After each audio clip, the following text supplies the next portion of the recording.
मुझे ये बताइएगा कि आप 149 पे छोड़ के गए और ये जो पीडीएम हुकूमत है ये इसमें 90% इजाफा कर गई।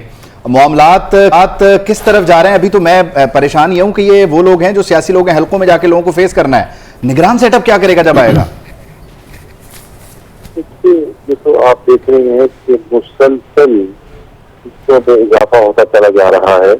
आपने पेट्रोल की कीमत का जिक्र किया, आप डीजल का भी जिक्र कीजिए कि उसका जो डायरेक्ट कॉस्ट ऑफ प्रोडक्शन जो जरूरी अजदात है उन पर जो पड़ेगा, उससे महंगाई में जो इजाफा होगा उसका भी अंदाजा बता सकते हैं।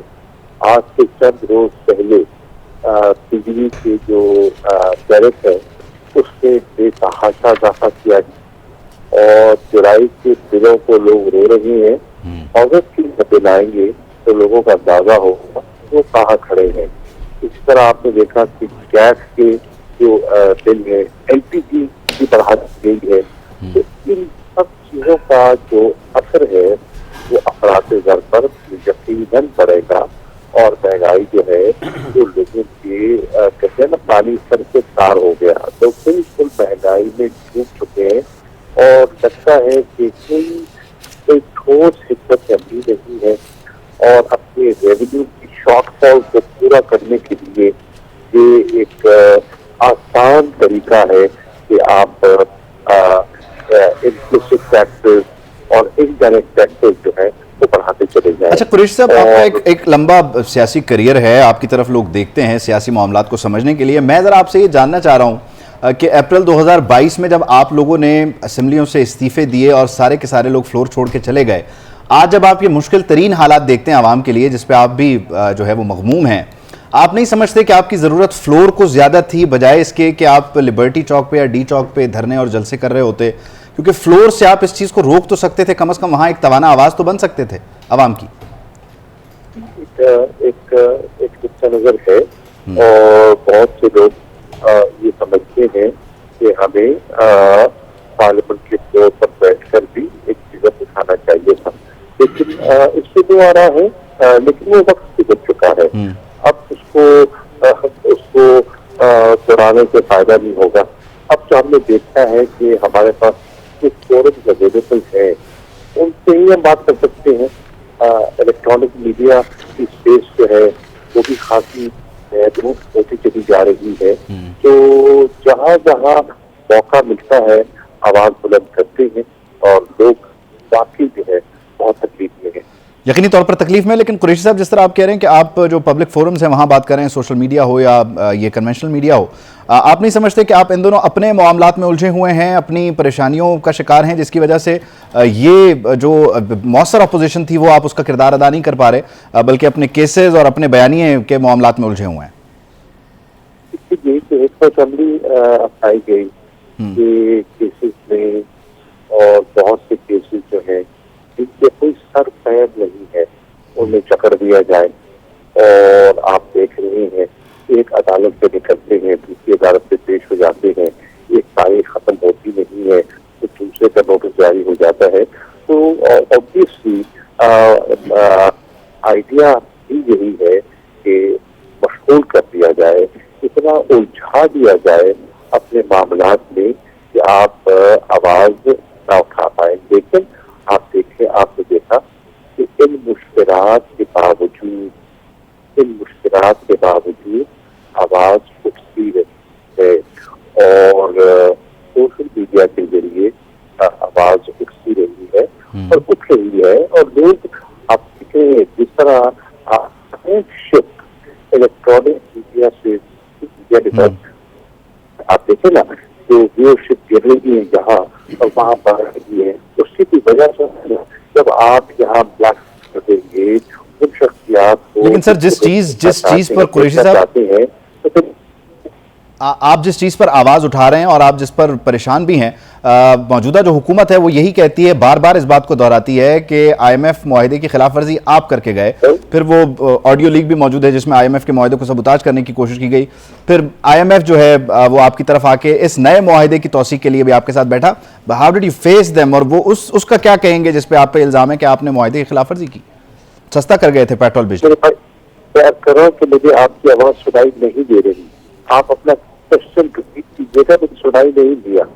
मैं सवाल दोहराऊं, आप तक मेरी आवाज पहुंच रही है लाउड एंड क्लियर सर? अब आई है, पहले नहीं आ रही थी। अच्छा, मैं अपने सवाल को सर दोहराता हूं। कुरैशी साहब, मैं ये कह रहा हूं, हुकूमत बार बार आपकी तरफ ये बात करती है कि आपने IMF मुआहिदे की खिलाफ वर्जी की, जाते हुए पेट्रोल सस्ता किया, बिजली सस्ती की, जिसकी वजह से आज वो इन मुश्किल फैसलों पर पहुंचे हैं, इस नहज पर पहुंचे हैं। तो इसमें आप क्या कहना चाहेंगे? दो के आपका बड़ा वाज़े मौक़िफ़ है, लेकिन साथ ही साथ वो फिर झगड़ा साहब की वो ऑडियो लीक्स भी हैं तरीन साहब की, फिर IMF अभी भी आपके पास आया तौसीक के लिए, नए मुआहिदे के लिए। सुनिए, ये बात बहुत हो चुकी है। हाँ। और ये बारहा लोग कर चुके हैं, हुकूमती सर्कल से बात कर चुके हैं। लोग अब इसे तस्लीम नहीं कर रहे। वो कह रहे हैं कि 15 माह 16 माह आपको हो गए, आप मामला को दुरुस्त कर सकते थे, आप क्यों ना कर पाए?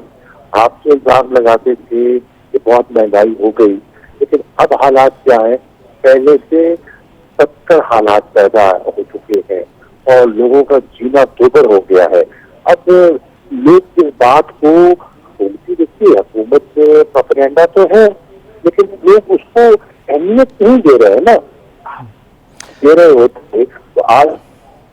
कुरैशी साहब, लेकिन इसमें आप नहीं समझते कि वो जो लफ्ज इस्तेमाल किया जाता है कि आप माइंस बिछा के गए, मार्च में आपने ये तय किया कि पेट्रोल, पुरानी बातें नहीं, मैं आपसे पूछना चाह रहा हूँ कि आपको ये पता था, ये कैलकुलेटेड था, ये कैलकुलेटेड था कि अदम एतमाद आ रही है, तो आपने सर उस सिलसिले में फिर ये प्रीएम्प्टिव मेजर लिया? प्लीज। हेलो जी प्लीज बोलिए, सुन रहे हैं आपको। अगर आप देखिए, अगर आपने मेरा मौके ही नहीं लेना तो फिर नहीं, मैं आपके मौके के लिए इंतजार कर रहा हूं सर, प्लीज बोलें। ये वो बातें हैं कि लोग हैं, लेकिन इसको अब लोग अहमियत नहीं दे रहे। शुरू में लोगों ने बातों को अहमियत दी होगी और उम्मीद लगाई थी कि तजर्बाकार की माँ से मामलात को सुधार देगी, लेकिन लोगों ने देखा कि वो नहीं सुधार पाए और आप देखते रहे, बाजी के इल्जाम लगाते रहे। इल्जाम लगा सकते हैं, लेकिन उसका असर नहीं हो रहा, लोग मुतमईन नहीं है। आप किसी बाजार में चले जाए ना, आप किसी से सवाल करके पूछिए, आप किसी ओपिनियन पोल पे चले जाए, आपको अंदाजा हो जाएगा कि सरकार का जो बयानिया है, पीडीएम सरकार का बयानिया, वो पिट गया है। चाहे वो जितना मर्जी अपने वसाइल खर्च करने, एडवर्टीजमेंट देने, जो मर्जी करने, वो बयानिया पिट गया है भैया। लेकिन कुरैशी साहब, मैं जाते जाते आपसे एक आखिरी सवाल ये पूछना चाह रहा हूँ। आपके दौर में वजीर खजाना पे वजीर खजाना बदला, एक वजीर खजाना जिसको आपने 2013 से ऑनवर्ड ये बोल के बताया कि इसके पास बेहतरीन माशी पॉलिसी है, वो आपके साथ जो है ज़्यादा अरसा नहीं निकाल सके। फिर वो बयान के 200 अरब लाएंगे और 100 अरब IMF के मुंह पे मारेंगे और 100 अरब आवाम को दिया जाएगा। वो आपकी भी तो माशी पॉलिसी उस तरह नहीं चली ना, फिर आप लोगों ने ये भी काम तजर्बेकार नहीं है, पहली बार हुकूमत में ली। देखिए, अर्जी है सजा, अब अर्जी है कि आपने कहा कि वजीर खजाना यहाँ भी तो बदल गए ना, मिस्टर सोहेल साहब चले गए, डार साहब तशरीफ ले आए। नंबर 1। नंबर 2, लोग कंपैरिजन कर रहे हैं, लोग कंपैरिजन कर रहे हैं। अप्रैल में आटा 30 किलो की क्या कीमत थी, आज क्या है? चीनी क्या थी, आज क्या है? पेट्रोल क्या था, आज क्या है? ठीक है ना? डॉलर कहाँ था, आज क्या है? अपना ग्रोथ, माशी ग्रोथ क्या थी, 6% को छू रही थी, आज क्या प्रोडिक्शन की जा रही है? रेमिटेंसेस क्या थी, आज क्या है? एक्सपोर्ट्स क्या थी, आज क्या है? जब ये सारा कंपैरिजन लोग करते हैं तो फिर हुकूमत का बयानिया पिट जाता है। ठीक है कुरैशी साहब, thank you so much for your time.